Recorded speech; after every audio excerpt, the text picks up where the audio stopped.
is, there are people who are interested in ecology, people who are interested in wildlife, population dynamics,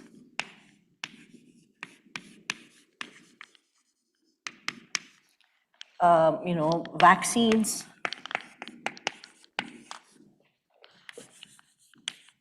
molecular interactions,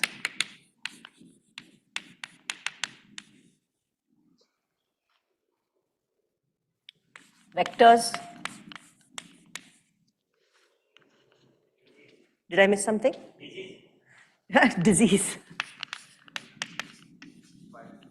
Sorry? I'm sorry? Viruses. Yeah, viruses. And a lot of you are driven by some kind of purpose, right? You feel like this is something important, something interesting. And I think that's, hopefully we'll be exploring like, there's some modelers. I think that's a really important interface, right? And hopefully we'll be exploring all of this. So I think what I wanted to do in the first session is, of course, to get to know all of you. I'm sure I hope I'm not too senile that I'll, remember your names also. But I think the other thing I wanted to do very briefly is to talk about this thing, this purpose. No? We're talking about, this is a very important field, it's a very interesting field, and all of that. And I wanted to just initially distinguish between pattern and process. So basically, I think a lot of us are, in some sense, driven by the pattern. We all know that, okay, there was a pandemic, COVID-19, we lived through it, we experienced it.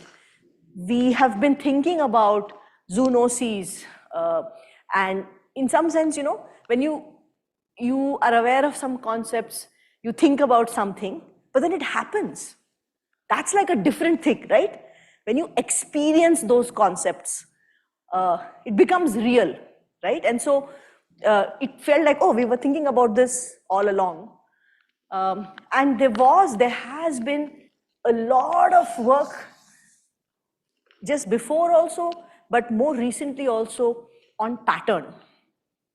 So basically people, when they look at patterns, like, okay, where are the bats? Where are their zoonoses? Where are their people? What is the correlation between these things, right? So we see there are zoonoses or outbreaks happening in certain places. We see there are bats. We see there are rodents. We see there are viruses. We see there are bacteria, other things, protists. So there's been a lot of work on pattern. And all of that work basically suggests that areas with high biodiversity, high human population density,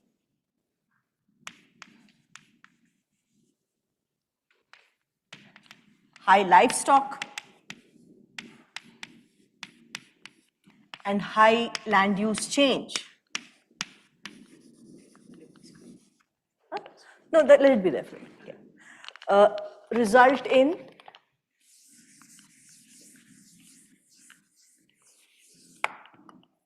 all these together result in high probability of zoonoses. Okay? So areas in the world where you have these four things: high biodiversity, high human population density, high livestock density, and high land use change are areas where we expect to see zoonoses.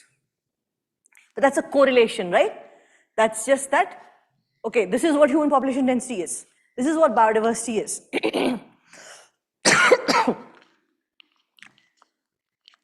And this is where we've seen zoonoses. So then you can basically build a model to say what predicts zoonoses, right? But at the end of it, that's a correlation, right? It's a correlation. It's just that, oh, we see more zoonoses in such areas.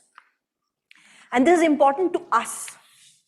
Why is this important to us, specifically us, here in this country? Anyone?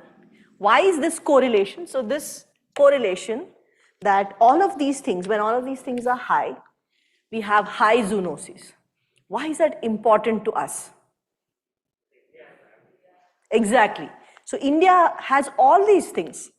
Actually, biodiversity is not so high in India. You compare India to Southeast Asia, for example, biodiversity is higher there. But overall, India has 4 biodiversity hotspots, right? It overlaps with 4 biodiversity hotspots. Now, biodiversity hotspots, for people who haven't read about it, are not just places with high biodiversity. They actually include these elements also. High biodiversity, which is under threat. That's basically land use, land cover change in some sense, right? And also there are humans, a lot of high human density. But I think one thing we should remember, so the Indian subcontinent is really interesting because it's actually got a unique geological history. It is the landmass which made the longest journey through the ocean. It was part of Gondwana land and broke off and made a 9,000-kilometer journey through the ocean when it banged against Asia. And all of the biota, all of the biodiversity assembled on India is kind of a result of this journey and then this collision. And basically for our, of course, some of us are interested in diseases in like frogs and stuff, but for zoonoses, basically we are more concerned about birds and mammals, right?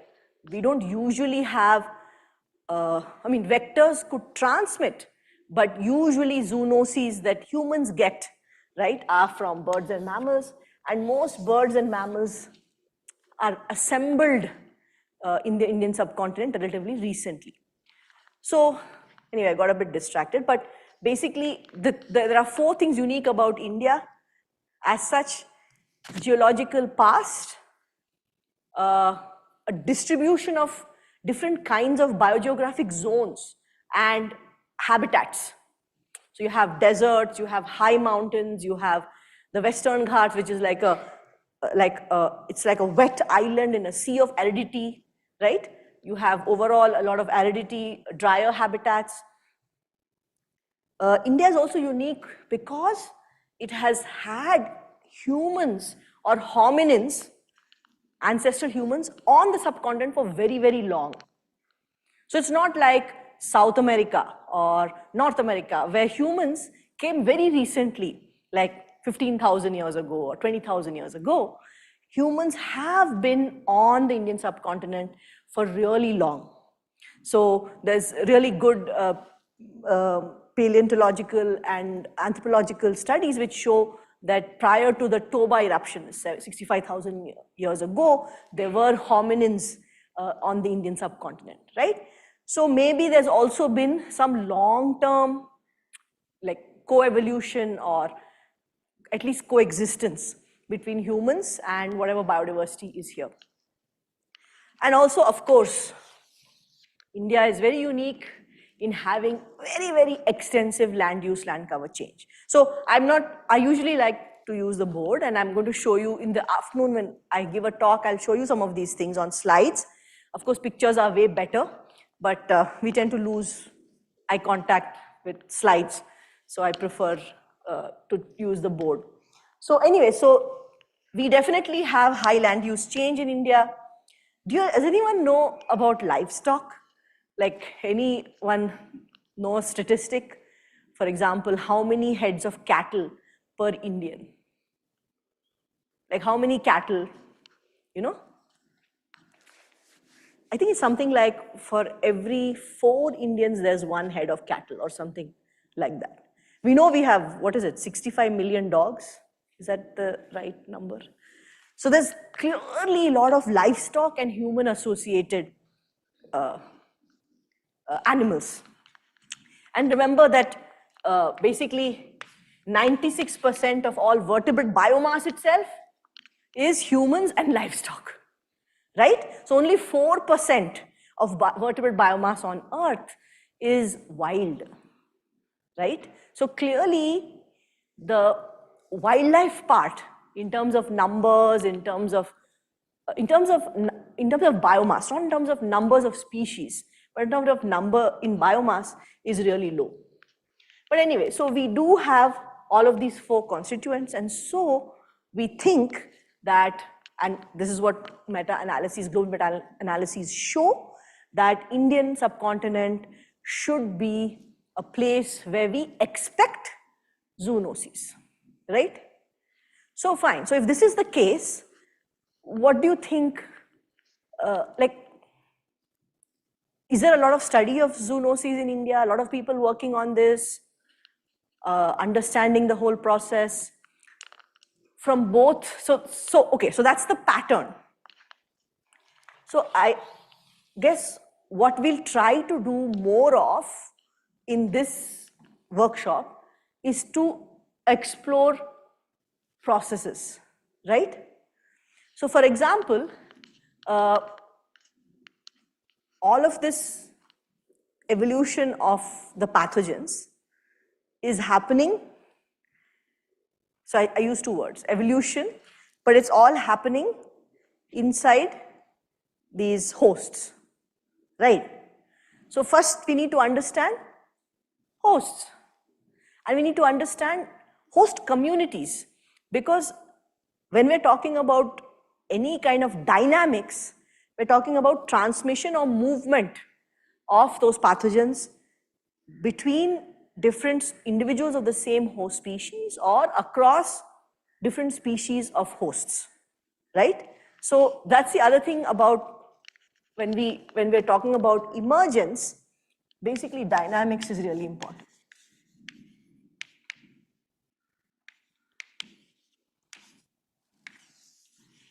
So basically tomorrow and day after, we'll talk about communities, host communities, right?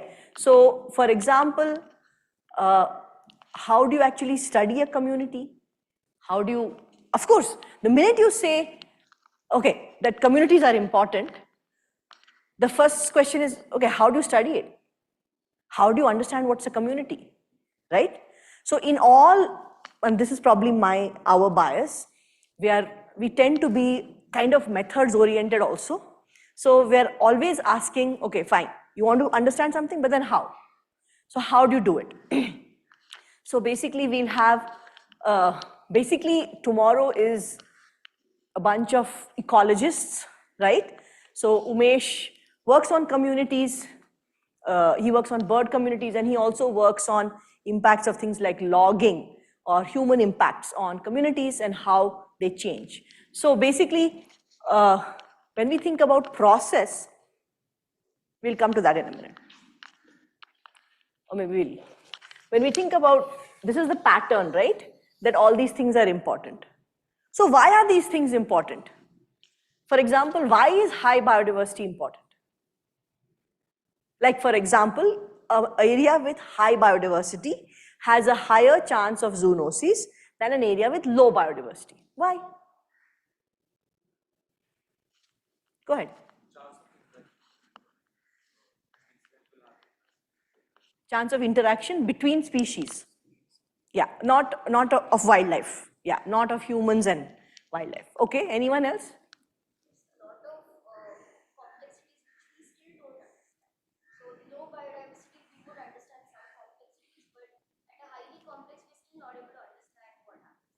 Okay, that's a good point. Let's hold on to that. Okay. Anyone else?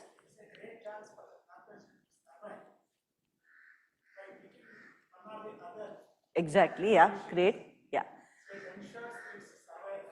Yeah. So from an evolutionary perspective, so you're talking almost like ecology, that there are multiple species, and the more the species there are, the more chance of interaction. Ecology is about interactions, right?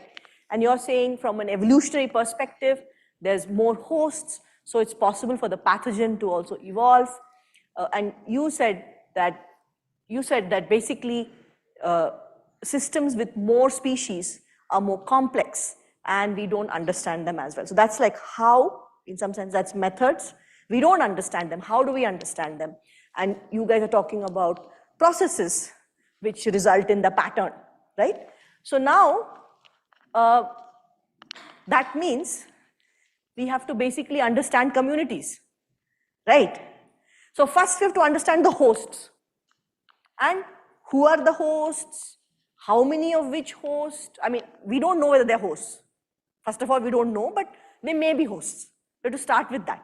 So the community or the potential hosts, the potential host is the community and a full description of the community. Which species, how abundant, what are their interactions, right?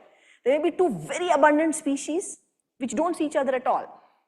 So effectively, we don't know about those networks of interactions in some sense, right? So that's what ecological sampling is always a challenge, because we won't see everything ever. We can't observe everything. It's always sampling.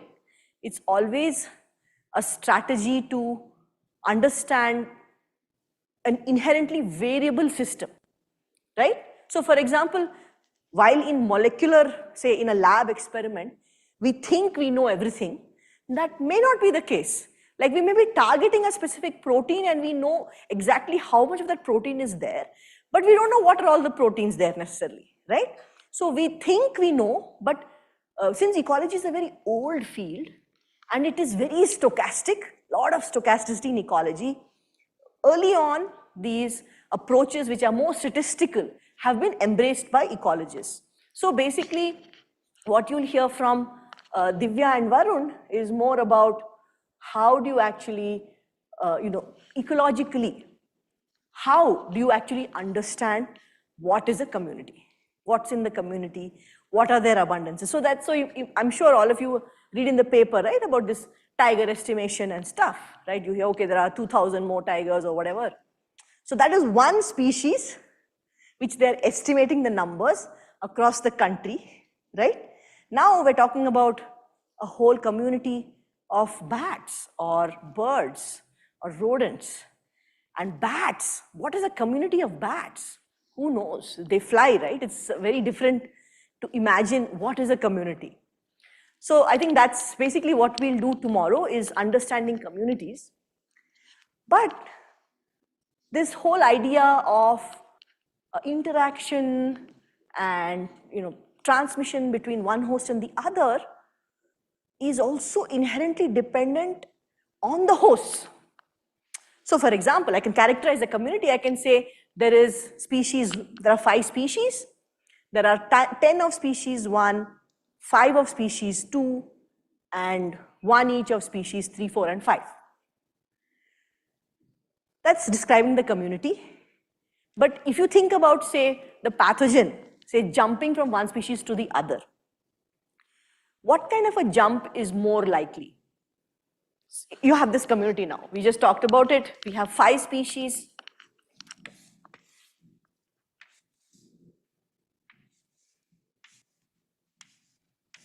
Okay, so species 1, which is abundance 5.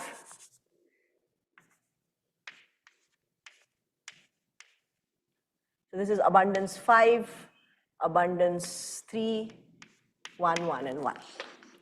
Okay, this is our very simplistic community. So if there's a pathogen,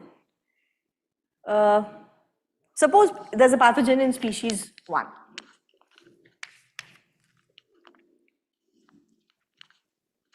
What might it jump to next? Anyone? Yeah, so basically on the interactions, of course, like in ecology, we call that guild, right? Basically, if they're eating the same thing or they're foraging together, those kind of things. But so he talked about evolution, right? So for example, if indeed species 1 and species 4 are maybe genetically more similar, though species 2 is abundant, the pathogen might have an easier time replicating in species 4. This is a hypothesis, this is an idea, right? So now, what determines this thing? Who is related to whom and all that stuff? That's the evolutionary trajectory of species, and that is a field called biogeography. Who is where? Which species are where? What are their distributions? How are they related to each other? Okay? And that's what we're going to do on the second day. I wish there was a stick. But on the second day, basically, Robin will be here, and Ashwin, Robin, Ashwin, and Farah. And Robin again will talk about who is related to whom, how does a community get assembled, not ecologically, but because of history. See, we don't have ostriches in India, right? Naturally, we have them on farms. Why not? Why don't we have ostriches in India? That is because of biogeography.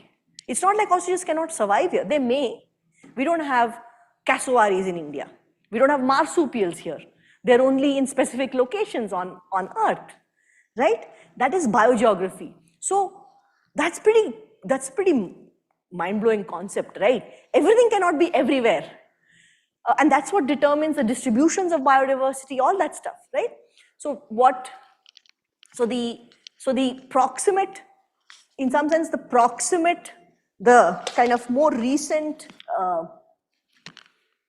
or what you see type of stuff about a community is tomorrow, but the why is this community like this, right, is on Wednesdays. Biogeography or historical patterns, evolutionary patterns determine what's in a community.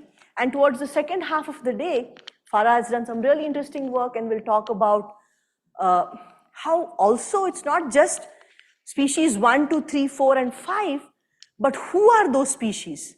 What are their characteristics? What is their ecology? It's called ecology. So what traits of a species make it easier for, say, pathogen to jump from one to the other, and so on. So this is all hardcore kind of ecology, right?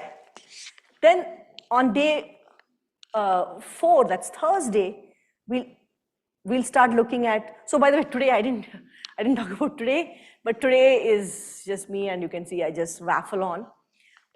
But in the end of the day, today we'll kind of give a broader introduction, and then in the end of the day, I'll give a research talk, which is hopefully a little bit of integration.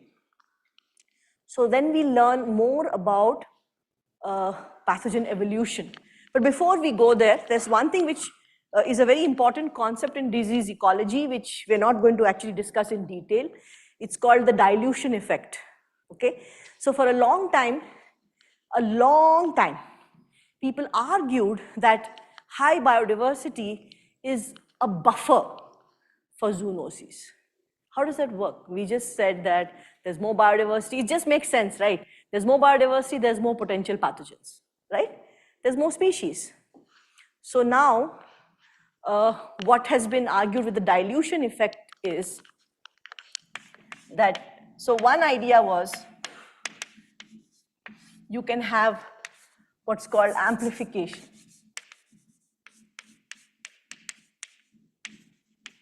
So for example, when you have species richness, or basically the number of species, and you have number of, say, potential pathogens, we should be careful always calling them potential pathogens. Per se, what we usually measure is coexisting microbes, yeah?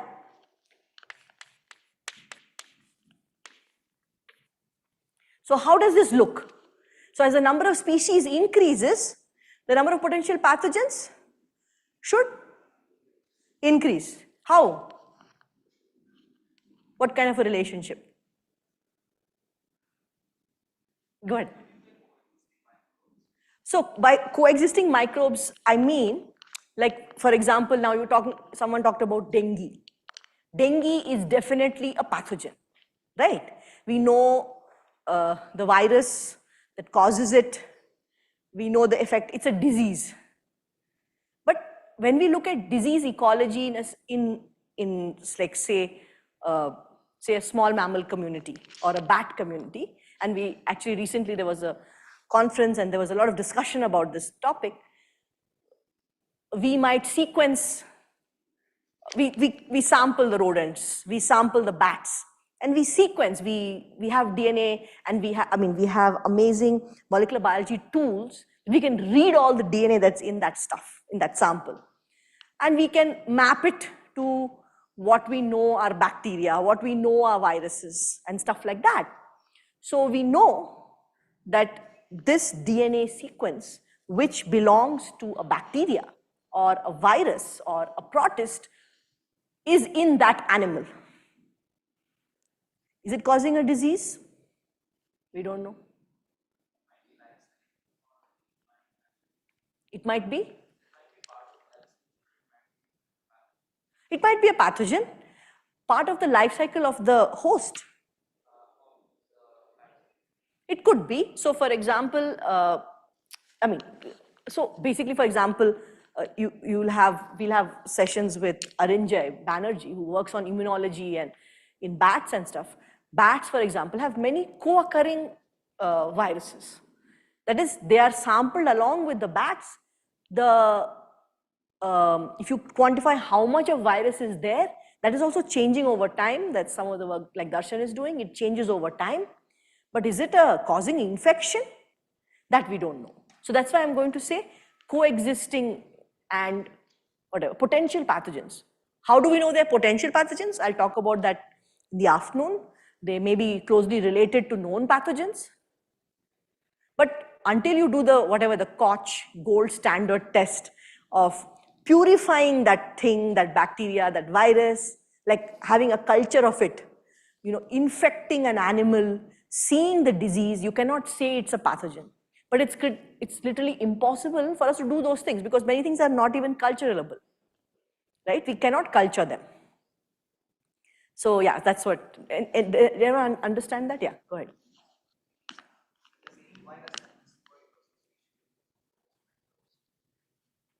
The same virus could have a different association with different hosts. It could be, yeah. So for example, lactobacillus has a symbiotic association with humans, right? Yeah. Viruses having advantages. I don't know. Does anybody know? Yeah. That could be, yeah. Right.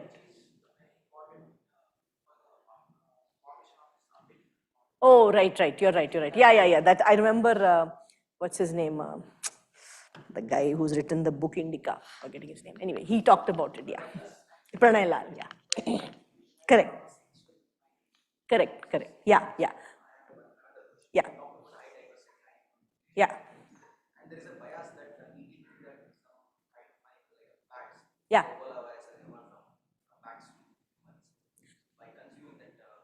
Yeah.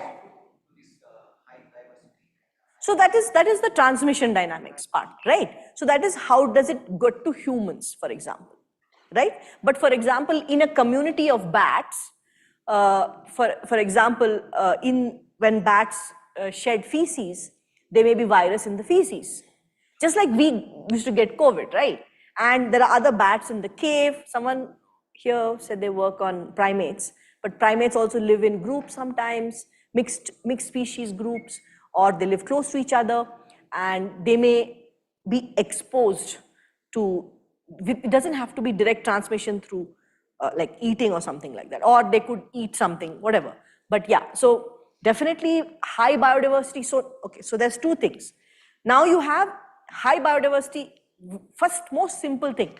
Think of like this case, 5 species. Suppose each species has one in a particular kind of bacteria, like let's say Bartonella, one specific, species. Very species specific relationships, right? So then when we have 5 species, we have 5 potential pathogens. So one potential is that this is like a linear relationship, right? That is, When we have more bacteria, when we have more species in a community, we have more potential pathogens. That is definitely possible. Now, the other possibility is if there's transmission between species. What happens then? So suppose you have 3 species. How many potential pathogens can you have? So for example, the species are A, B, and C. So you can have, let's call it PPA, PPB, and PPC, right? Is that it? Huh?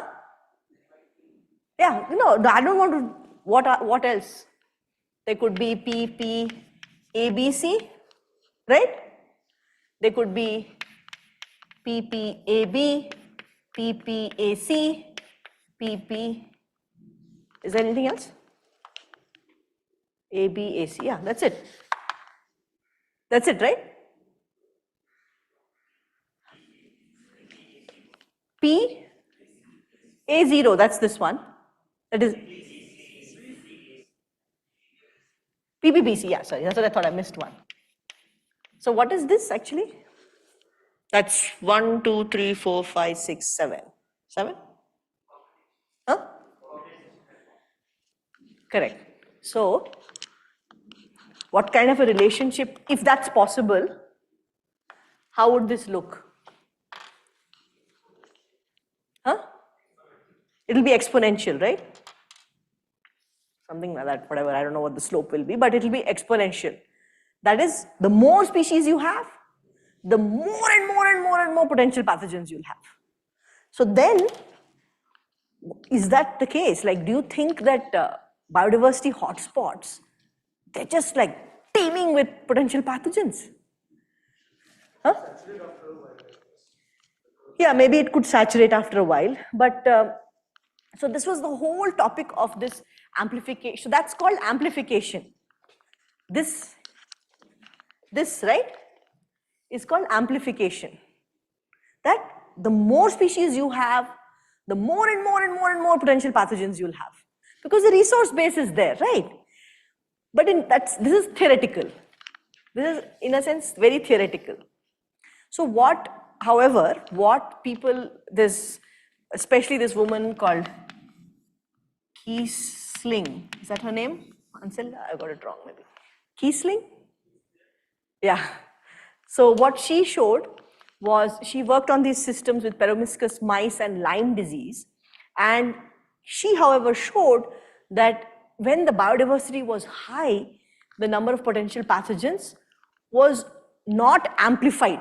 So when you say dilution, it's not necessarily saying it's linear, but it's not exponential. Okay? And what they also by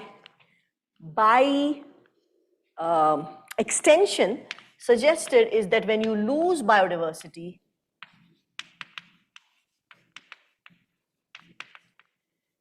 you have a higher pathogen load. Okay, so one mechanism for this, how does that happen? By the way, process can also be mechanism. You can also call it mechanism.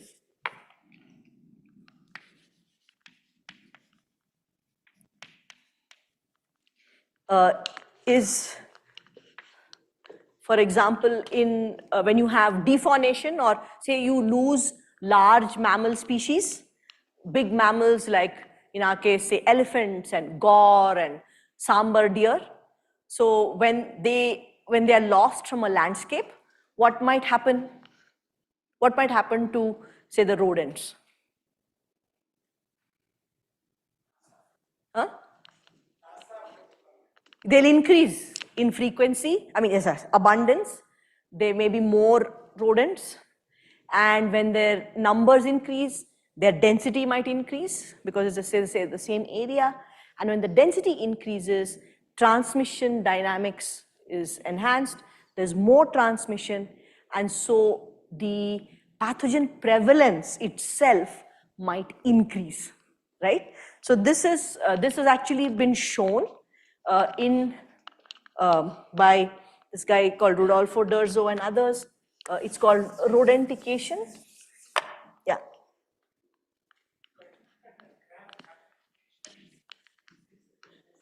Amplification is, sorry?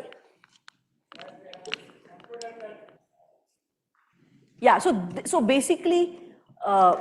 one thing, you said theoretically it is true. Yes. But practically, so host is not static. Correct. As that pathogen enters the species, yes, so it wants to amplify as it wish. Yes. But meantime, yes, so because the parasite is entirely depends upon the resource available in the host. Yes. That also has to survive. Host also wants to survive. Correct. Even in presence of pathogen. Yeah. So therefore, there is a friction between the parasite and the host. So though the parasite getting some resource for its survival, meantime, the host also limits the parasite in such a way that its amplification is not to that extent. So that coexistence or coevolution, that will be the balance where it can be disproved practically, because practically it is not observed. We have not observed practically, but we can argue that this is theoretical possibility, but in nature it is not existed. Yeah, so that is right. So basically, the way that ecology and to some extent evolution works as fields, they are driven by hypotheses or ideas, and then you collect the data from nature to test those. So we always start with, maybe it sounds like it's not practical, but theoretically it is possible. So we start with that as a hypothesis, and then we will test it. So as you're saying, the other thing which Keesing and all showed, this is one mechanism. So this is like kind of a corollary of that. So first of all, Keesing and all showed that generally it also depends on the potential pathogen. For example, coronavirus is a very generalist potential pathogen. The same coronavirus can actually infect so many species. We saw that with COVID-19, right? It infected so many different species. But other pathogens might be specialists. They can't infect every single species.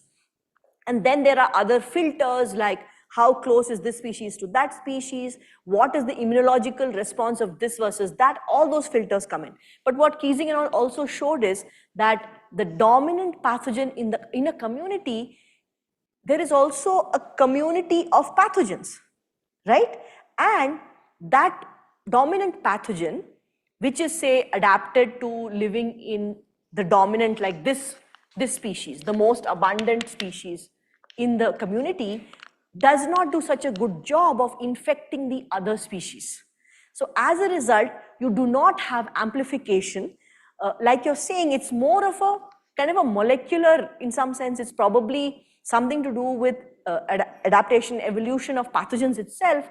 You don't have these generalist pathogens which keep exploding and exploding. Coronavirus may be an exception, and we're still learning more about coronavirus communities as mapped to, say, bat communities. Like some places alpha is high, some places beta coronaviruses are high in richness. But you're right. So what we do see is we do not see that amplification for sure. So there's two things. So the first part is this theory that do we see amplification? So we expect amplification. Do we see it?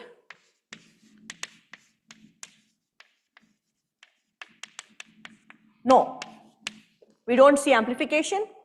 And there is two ways to show that. One is looking in actual communities and looking across communities which are richer or less rich to see whether you have amplification. Now that can only be done in a comparative framework, right? Like I can compare sites. I can't follow sites over long periods. That becomes difficult.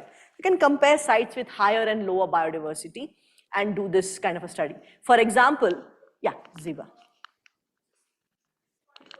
Yeah. Yeah. This high biodiversity, Yeah. there might be pathogens, but they are so well adapted or so mixed in the populations there that they are just surviving. They're just going from one host to another and surviving really well. But when we include species that are not from that habitat, they are very new, and Excellent point. these Excellent must point. be fatal to them, but not for the original populations. Excellent point. So that what Zeba brought up is about dynamics, right? So this part, we are still stuck here at biodiversity. But why is land use, land cover change also correlated with zoonoses?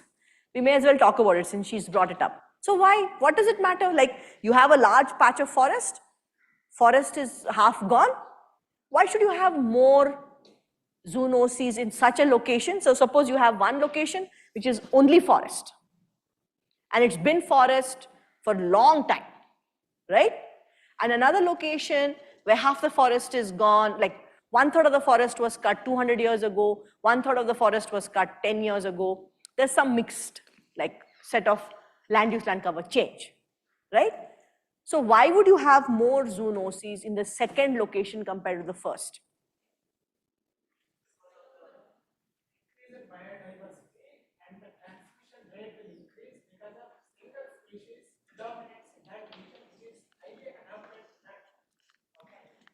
Sure. So one thing is because there are two possibilities. One is you have more edge now, right? So more edge means more interactions of different kinds of species. If we assume that every habitat, the 300-year-old cut, the 10-year-old cut, and the old have different communities or different species in them, the minute there's more edge, there's more interaction. But like she said, that is also true. What happens is we have what are called non-analog communities or new communities, new sets of species which have never seen each other before. And that is a ripe environment for pathogens to jump, right? Clearly, over a long time, there's some equilibrium between pathogens and communities, though I don't know, because climate changes, there are other drivers, there are other external drivers. We're talking only about what are called biotic drivers, interactions between individuals and species and so on. But the climate is changing, there's suddenly more rainfall one year, a lot of other things also, abiotic drivers. But yes, this non-analog communities, new situations, new scenarios are created by land use, land cover change, climate change, changes the distribution of species, vectors. It's going to massively affect the distribution of vectors. And that now vectors are in contact with new species, right? Which they were not before, yeah.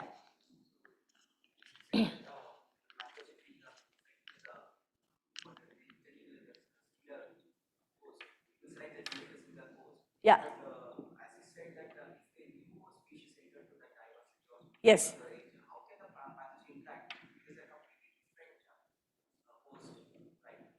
No, but I mean, we are very different from deer, right? But coronavirus infected 70% of deer in the US, and it infected us.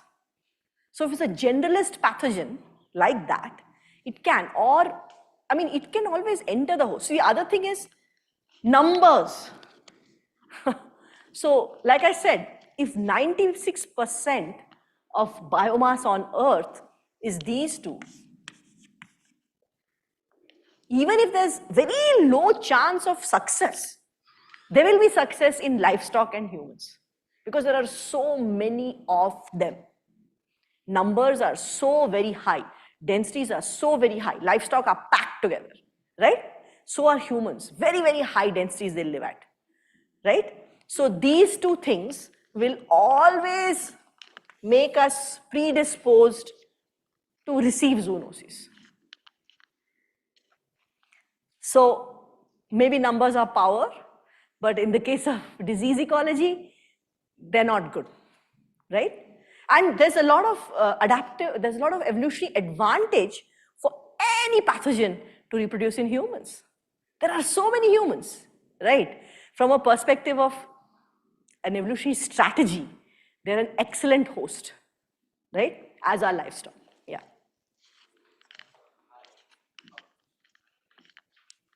Yeah. Sorry? Yeah, novel interactions, yeah. So yeah, so novel interactions is being kind of subsumed here. Right, all right. High land use change. Actually, high land use change does one thing which is missing from all these meta-analyses are something which we can't really quantify yet, but something like, I don't even know whether it is a word, but climate effects. So I'm sure, again, places where there are high climate effects, because climate effects, again, change distribution of species, change interactions. Basically, this is like, think of this as interaction term, right? In some sense. So the distribution of land changes, the climate changes, species distributions change, who interacts with whom changes, and then there's zoonoses. Okay, so sorry, I was talking about this. So basically, when we are talking about high species richness or high biodiversity, Keesing and others, many others, for many years, suggested that there is no amplification that is called dilution. Okay, it's dilution of amplification. Okay, and basically they use this system with Lyme disease and peromyscus to show that, you know, basically there isn't amplification in naturally occurring species communities. They also have shown, they argue that all of our pest control strategies, for example, what do? We introduce some new species and that immediately kind of like you dilute the community by introducing new species, and that also results in, like, it does not result in amplification. So you can, this pathogen community does not amplify when you actually add species. So that's the second way of increasing richness, right? One is you have high richness and you compare it to a place with low richness. Otherwise, you add species to a low richness spot. When you add species to a low richness spot, you don't see an amplification of pathogen diversity. So, yeah, for crops, exactly. So this is basically, so those are the two things. One is a comparative. You can show that you don't have an amplification of diversity in high species richness communities. And the second is, when you increase species richness, like in agricultural communities, you don't see an amplification. So one is a comparative and the other one is sort of experimental. The other thing is the consequence of this. So lot has been, so I'm sure you guys have heard, like in reading after COVID and all, so much came out. Oh, we should not cut forests, we should not lose biodiversity because it causes zoonoses. In the papers, it was like all over the papers, but like people just absorbed it. They were like, yeah, true. But why? I don't think anyone really thought why. Why? Like, it is because of this. That, I mean, it's kind of based on this. That is, when you lose biodiversity, when you lose habitat, you tend to have what Zeba was saying, new communities which result in higher transmission and higher probability of spillover. But also, so basically when you lose habitat,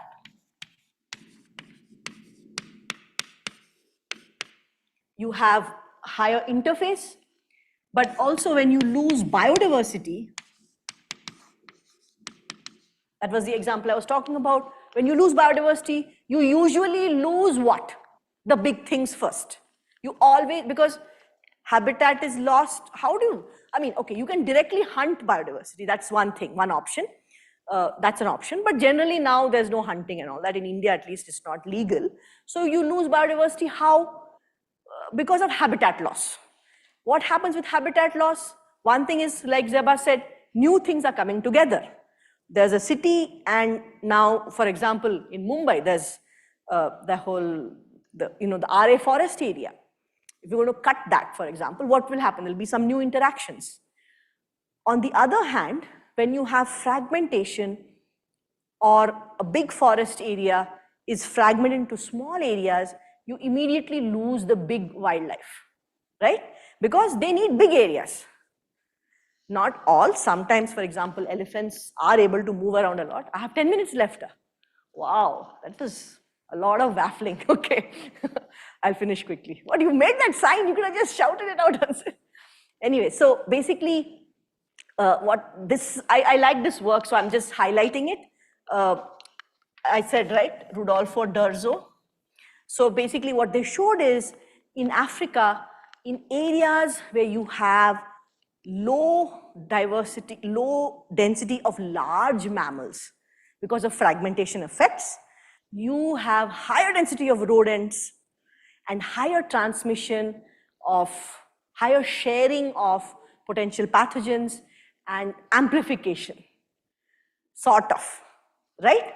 So basically, high diversity areas do not have amplification, but when you lose diversity in high diversity areas, you can have spillover because of new interactions and amplification. Okay, so biodiversity, understanding biodiversity, the whole point, yeah.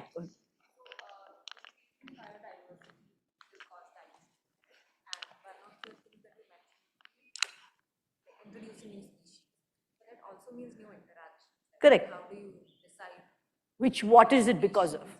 Which to introduce?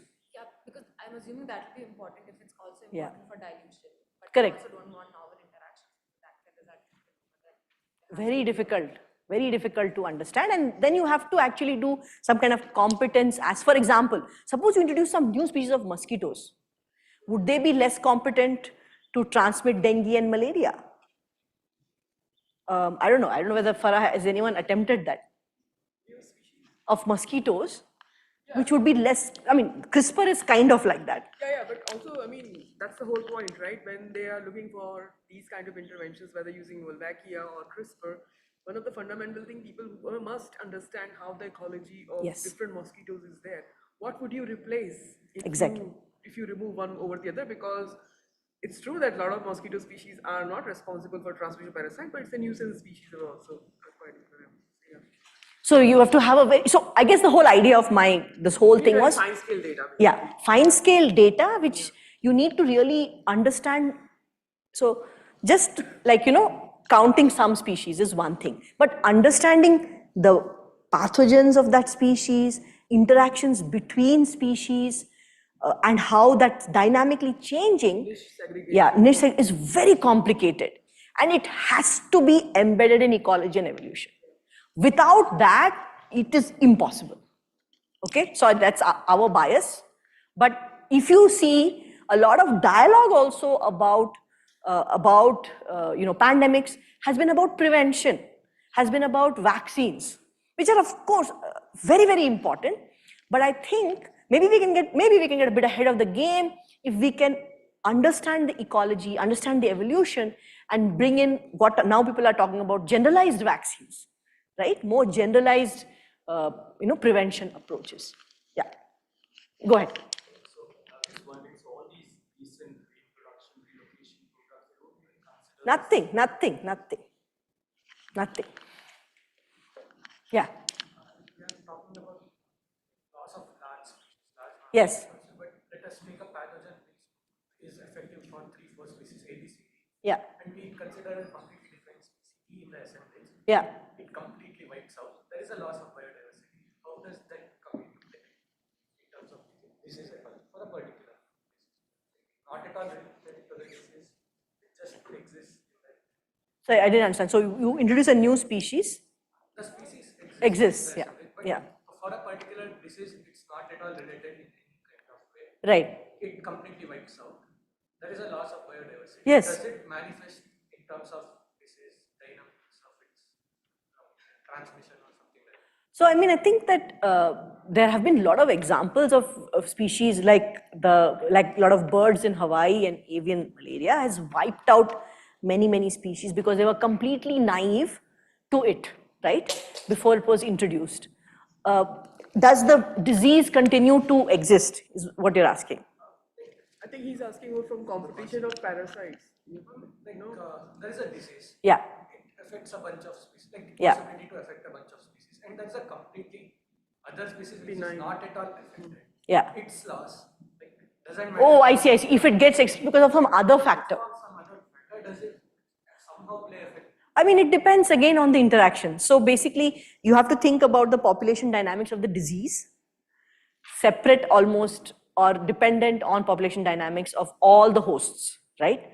So if its extinction does not affect population dynamic trajectories of the disease, then maybe not. Can I also Yeah. say? So the goal of pathogens from phase 2 to phase 3, right?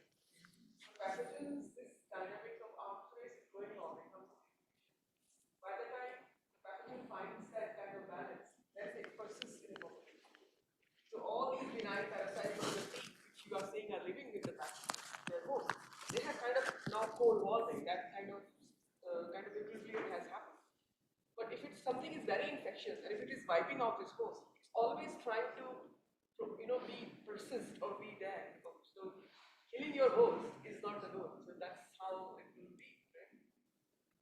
So kind of what he also said earlier, but I think that these are all complicated things. And the problem is, very frankly, even for a single species, we don't understand ecology well.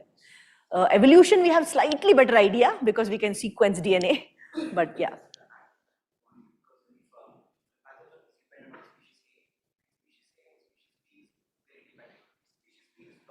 Yeah. Even though the pathogen which is affecting the species is not very dependent on pathogen, the species may completely extinct. Yeah. It is indirectly affecting. Yes. Yeah. Yeah, it will change the trajectory of the population dynamics. Yeah. So, yeah. Parasite and pathogens. Okay, now this is where real disease ecologists have to explain. I don't know what's the difference, Farah? Difference between parasite and pathogen. Well, I think pathogen is referred to something which is really, causing a negative effect on a host or a population. A parasite could coexist. Can just persist, it's just be there. Like we have lots of, I wouldn't call it parasite,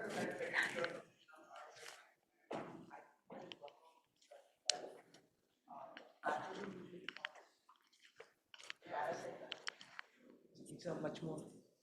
Yeah, that's what I'm saying. Having a parasite, pathogen is something which is having negative effect. Ma'am, I think even pathogen can also have a negative effect, right?